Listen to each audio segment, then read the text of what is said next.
Hey, what's going on, YouTube? Today I'd like to show you how to frag corals. So to start, I'm going to try to frag this green Pocillopora right here. It's a YouTube exclusive because I've never fragged it before. So I just turned the flow off so the fish think they're going to get it fed right now, but they're not. Let's see how this goes. I wouldn't mind if the whole colony came off. Just some background on this tank. When I first got it, that was one of my original frags. And it decided to do a polyp bailout, which I thought that the whole coral died. Well, what happened was it started popping up in different spots. And when the coral, or when the tank was younger, I was like, okay, I got coral growing in here, great. And then after a while, as you can see, it starts to shade everything else. So I'm going to frag it back a little bit, and it is a nice coral, so I'll see if somebody wants to have some of it. Let's see how this goes. So I got my bone cutters. That's how I'm going to frag it.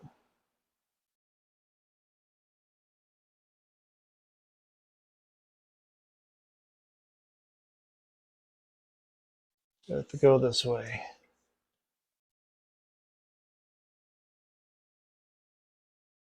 And I want to be very careful where all the pieces go because I don't want this ending up anywhere else. Oh, that's a nice piece. There we go. And I got a little container up here I'm going to put them in. Let me grab the other pieces real quick before I lose track of them. So glad I turned the flow off. Don't want to frag my aquapora. They kind of grow like bird's nest, where the polyps are just on the outside. I have to grab my tweezers. And it's all skeleton underneath.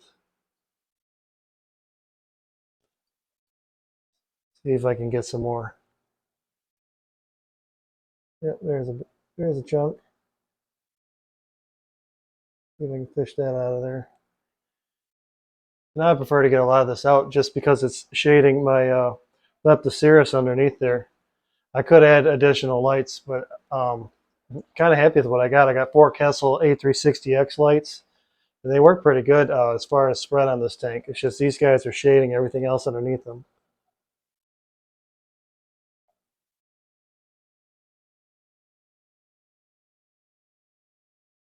Another little piece.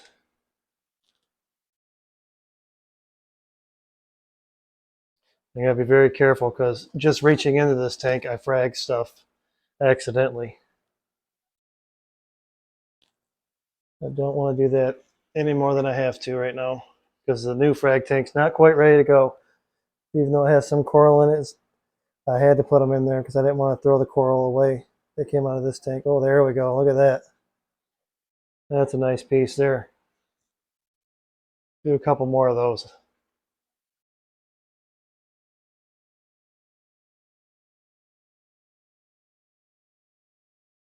Yeah, now I'm getting the hang of it. I got a solar flare acropora in the back of this that I'd like to give more room, if possible. That's why I was thinking of getting rid of this whole colony, but I know if I just trim it, it's going to grow back. So they'll just have to duke it out for territory. You know what? I think that's maybe one more in the back, and that'll be it.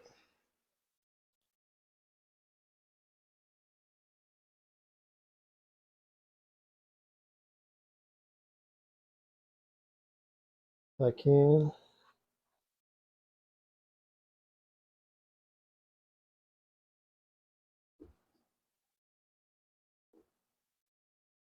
There we go.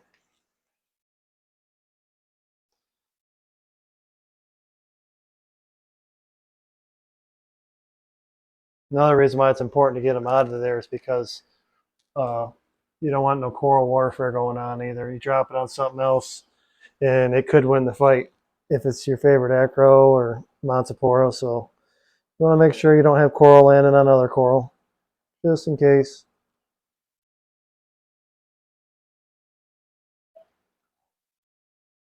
Yeah, I think I got them all. Oh, missed one little piece, but I think it's just skeleton. Nope, it's got a little bit of polyps on it too. That's good. Right there, that's another good little piece. All right, let's get these on the frag table and get them fragged up. Okay, first thing I'm going to do is start soaking my frag plugs. Looks like I got a lot of frags to make here.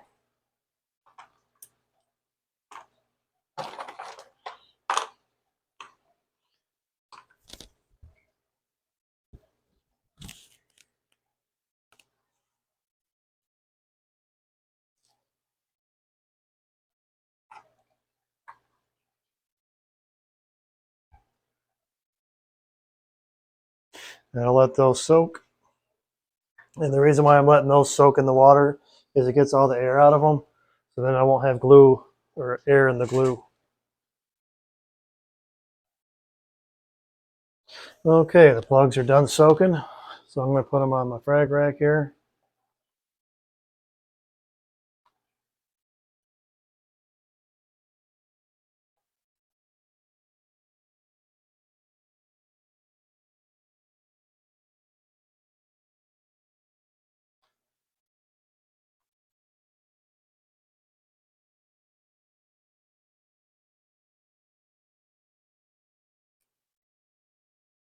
And I got a nice little absorbent mat underneath them.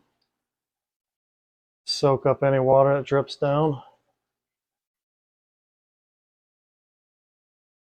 With these corals, you don't have to worry about anything like palytoxin or anything like that. But you can still wear safety glasses if you wish, just in case when you're cutting, something might get poke in the eye. Start with this big one here. So what I want to do is, like, if I were to frag it right there, that would be a nice frag there. So if I can get them about that size, that would be perfect. And the rest of this is just dead skeleton. So where it's brown, that's actually the polyps. They're green under blue light. Let's see if I can do that. Oops. And not shoot it all the way over there. We definitely want to angle them down this way.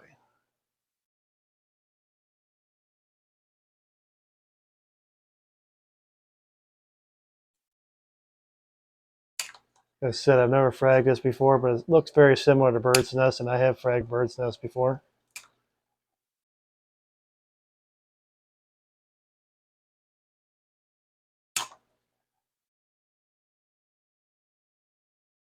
And the rest of that will get tossed.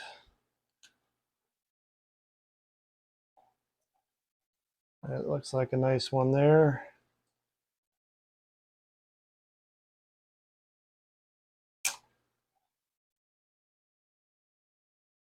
And they don't have to be perfect. That would be a nice frag, but for these frag plugs, it would just tip over. So I'm going to split those up.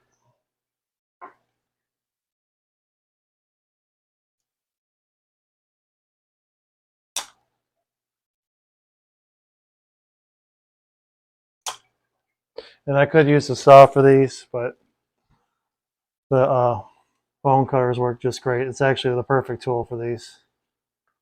So you don't have to use a saw. A little algae on that one.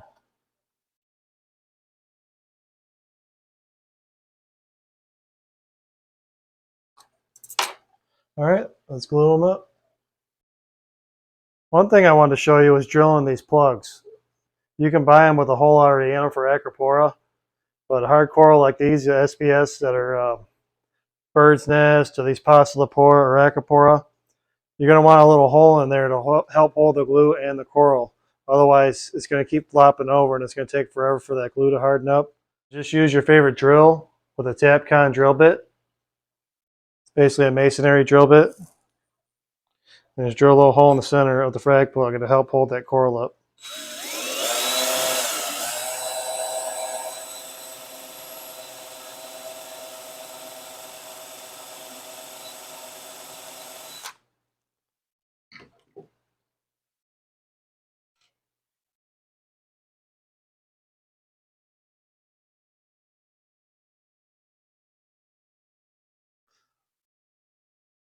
And that way, when you go to put the coral in later, it'll have something to keep her from falling over so much. Okay, now that we got our frag plugs drilled, we're ready to glue some frags in there.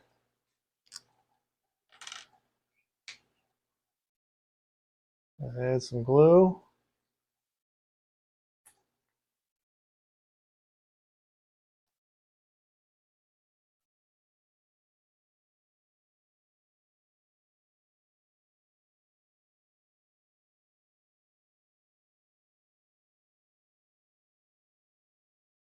And this is the cheap Dollar Tree glue. It's $1.25 for 2 tubes. I happen to like it. You just want to have gel super glue, whichever glue you buy.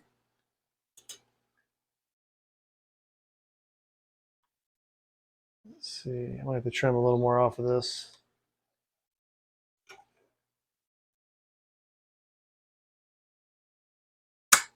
There we go.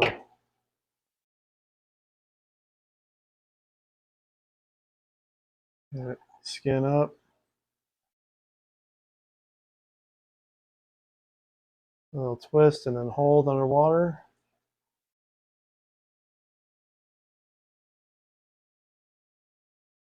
And I'll hold it for about 30 seconds or so.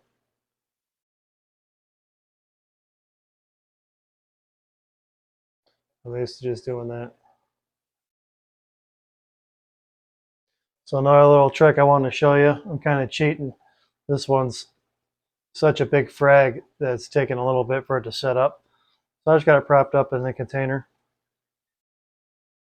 That way you don't have to sit there and hold it forever. And then I can move on to the next frag.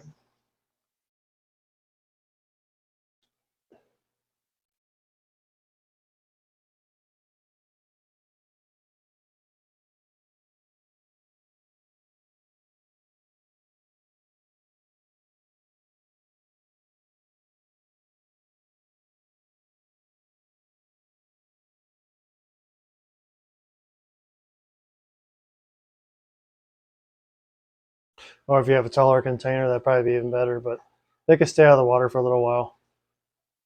I would say like 15 minutes max. Just don't want them to dry out. So if you keep misting them off with tank water, then they should be okay for a little while. There we go. Just like that.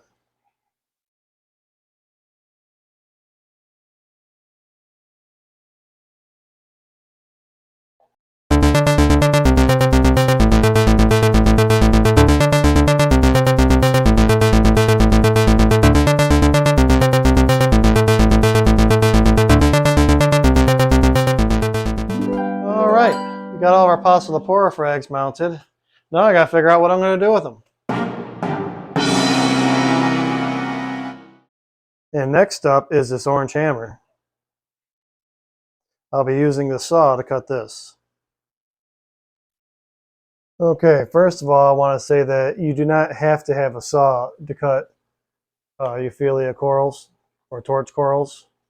You can absolutely use bone cutters to do it. I just like the saw because it makes a little cleaner cut. But you can always cut these and then finish up on the saw too. So I can show you that.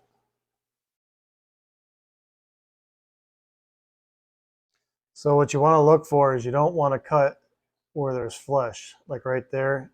You want to cut old bone, such as that. So here's an old dead head right here I'm going to cut off. I'll show you what it looks like inside.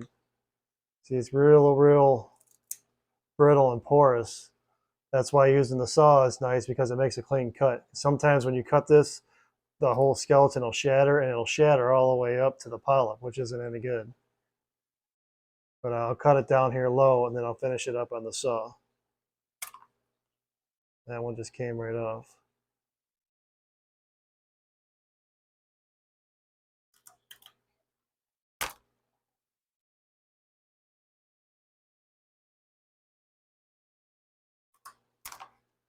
Just like that.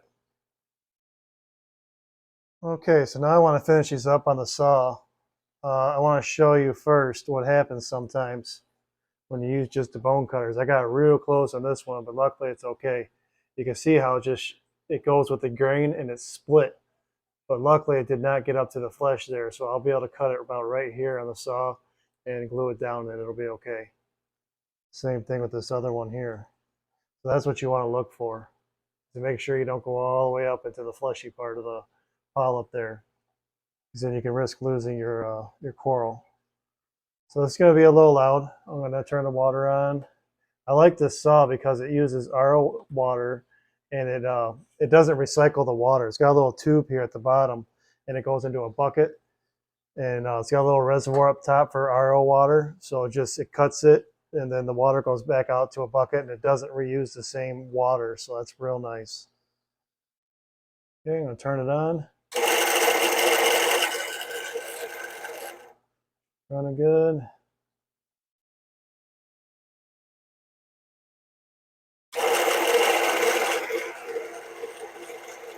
And I'm just going to cut it below the fleshy part into the bony part.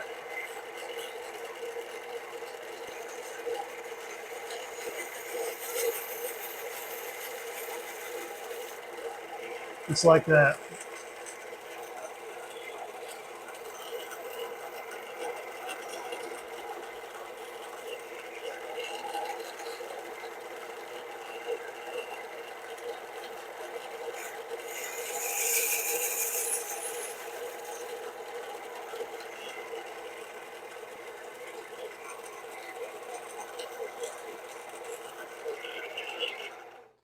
So those are cut a little closer than I would like to. I'd like to leave a little bit more skeleton on that, but that'll be okay. That'll grow out just fine. This one's a double, so I'm going to cut it right down here just so it's nice and flat and get all this off of it. That's a sponge right there. And I'll clean this guy up right here.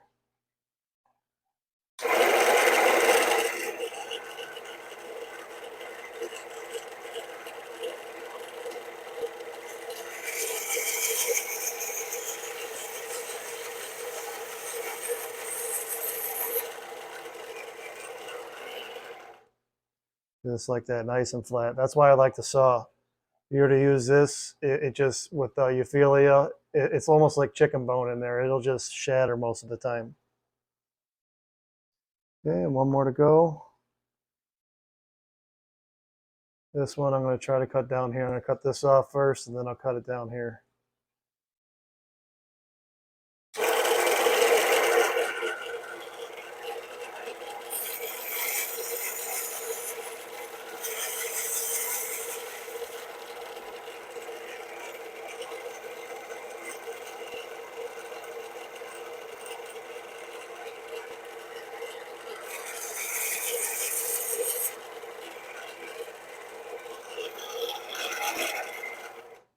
And just like that.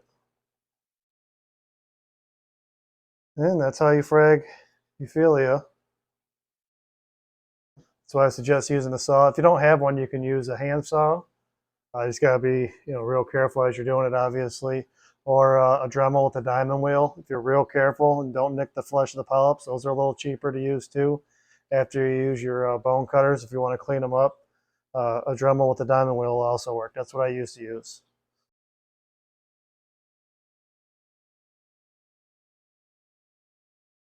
Okay, so after I reviewed the footage of me cutting the coral, I seen that you couldn't see much, so let me show you now what I was talking about. I get my camera to focus. So see how that's real porous? That's what I was talking about when you cut with your bone cutters. You don't want to shatter up like that, like chicken bones. So that's just something to keep in mind. So you want to cut it down as far as possible. What I was talking about as far as cutting up too far with the polyps. Show you on this. So right where the fleshy part is of the polyp, you don't want to cut up that high. And these are still joined and they got a little flesh in between them, so you don't want to cut in between those either. You want to wait until they're completely separated before you cut them and frag them. But the saw makes it nice and flat like that for your frag plugs. And there's the inside.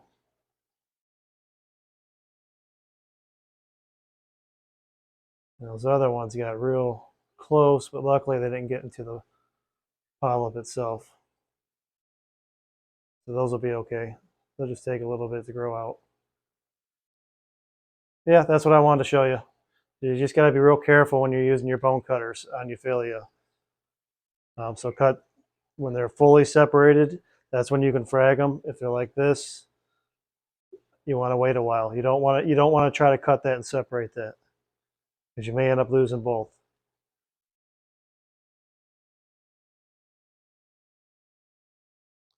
And another thing I like to do when I frag LPS corals is to give them a little iodine dip. So I have this Seachem reef dip here, which is iodine based. And I'm going to use that to dip these.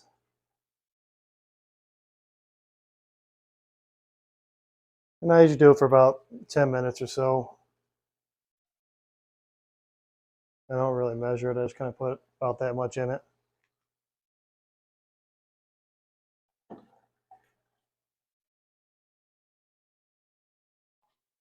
And then give it a little stir.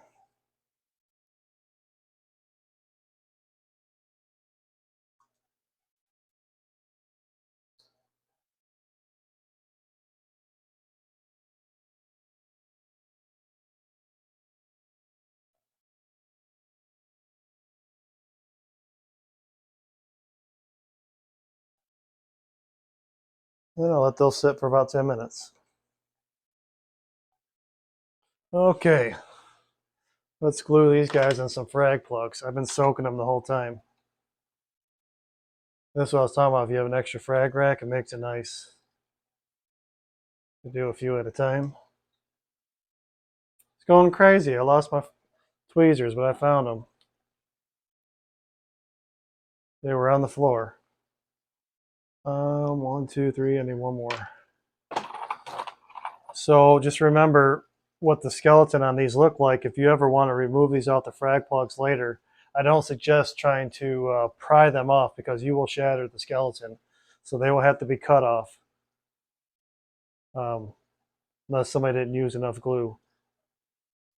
Put the glue on first.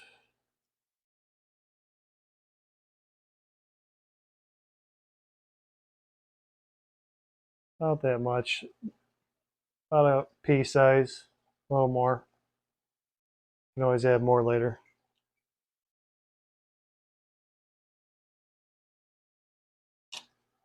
Another thing I like to do is I dip the glue like this. That causes it to skin.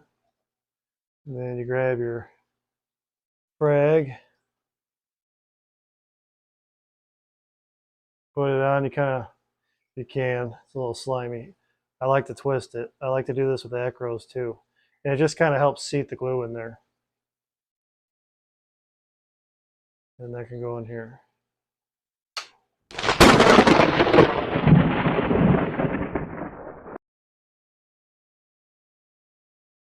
And now it's time to grab some Zoanthids to frag. These particular ones are called banshees.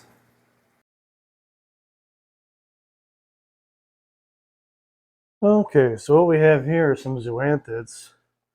And I suggest taking a few precautions, especially if it's your first time fragging Zoanthids. That would be to wear gloves, and you can wear a face shield if you want, or some safety glasses. Some Zoanthids have polytoxin in them. Paleothoa definitely do. So it's better to be safe than sorry with these guys, but you don't have to be real scared of them. What I like to do first is take my frag plugs and soak them in water. And what that does, it gets all the air out of them. So when you use your super glue later, it won't create bubbles in the super glue. So I just let them sit there for a few minutes until all the air is out of them.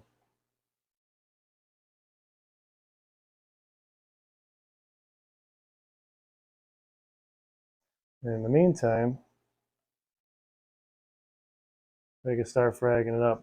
So the tools I have here are some bone cutters, some tweezers, and a scalpel. You can use any sharp knife you want. I just like the scalpel because it's better for control when you're cutting, especially when you get a whole mat full of zoanthids.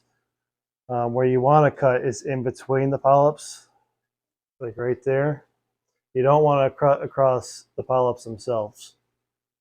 So you cut across the polyps, and in this case, I'm going to cut the frag plug with the bone cutters afterwards. And for little guys like this that are just hanging off, you can just cut them like this in between. And they just fall right in. And we'll save that a little bit later for gluing on the frag plugs. And you got all these, you keep doing that to start.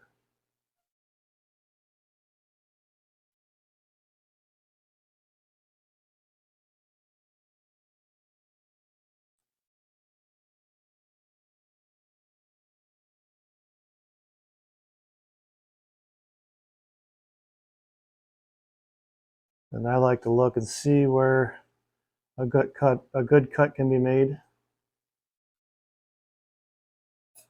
I'll try it right here. Right in between. Sometimes it goes good, sometimes it don't. But that's okay. Doesn't have to be perfect.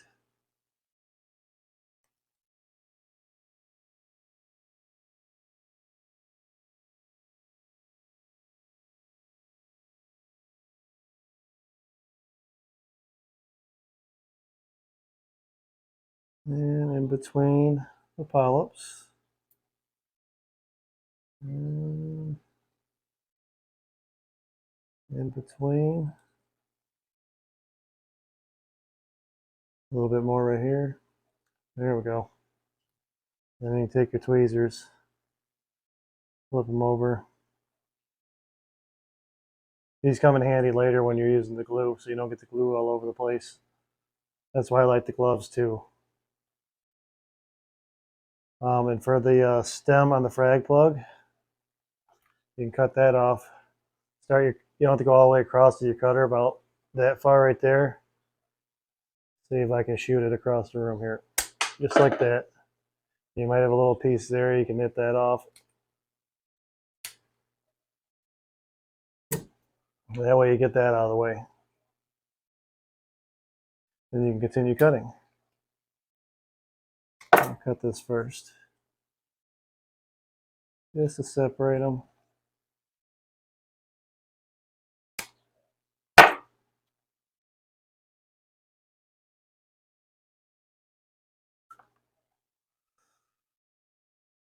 This looks like a gob of old super glue here in the middle. So I think I'm going to leave it like that. And then I'll remount this to keep that for me for later. So it looks like all the plugs are done getting all the air out of them. So I buy the cheap Dollar Tree glue. You get about, I think it's 2 of them for $1.25. You can use whatever your favorite glue is. Make sure it's gel super glue.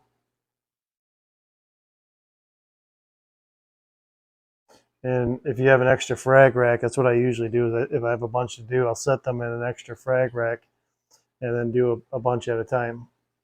But for this demonstration, I'll just show you like this.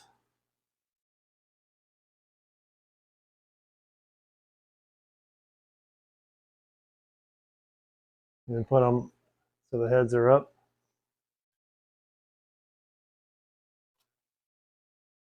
And I'm going to put all the other ones on there too, the little ones.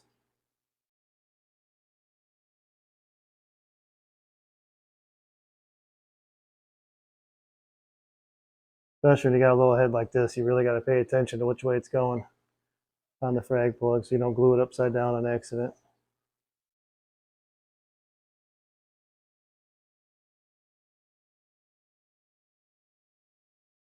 There it is.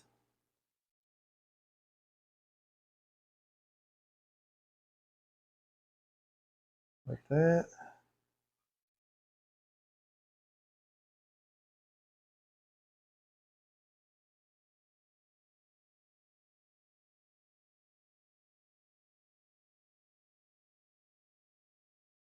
Okay, we can put it in the water. And if you do this in your tank, don't worry, the super glue is not going to hurt anything in your tank. And that's how you frag Zoas. What I'll do with the rest of these, oops, is cut them up a little smaller and get rid of some of this extra frag plug, and then I'm just going to glue them on that one. And then they'll grow out a little bit, and then you'll have more frags. You'll see how that's dangling there. You just take your knife, cut in between the polyp, and there you go. That's the easiest way to frag them. You can also scrape them off of the plug if you want to. It's just a little more risky to do that. I suggest if you're going to do that, to angle your knife down towards a rock or the frag plug, whatever the Zoa's on, and just slowly chisel it away like that, if that's the way you want to do it. But I suggest just going across it like that and cutting the actual frag plug itself. And it also allows the Zoas to recover faster too. Like that.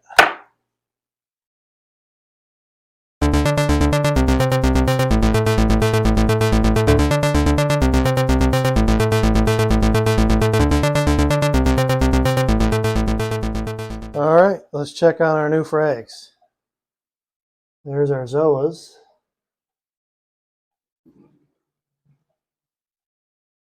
This is after about 2 days. They opened up pretty good.